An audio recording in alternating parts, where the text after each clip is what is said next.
إن الذين كفروا سواء عليهم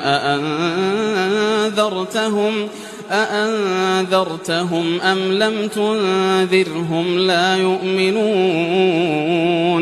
ختم الله على قلوبهم وعلى سمعهم وعلى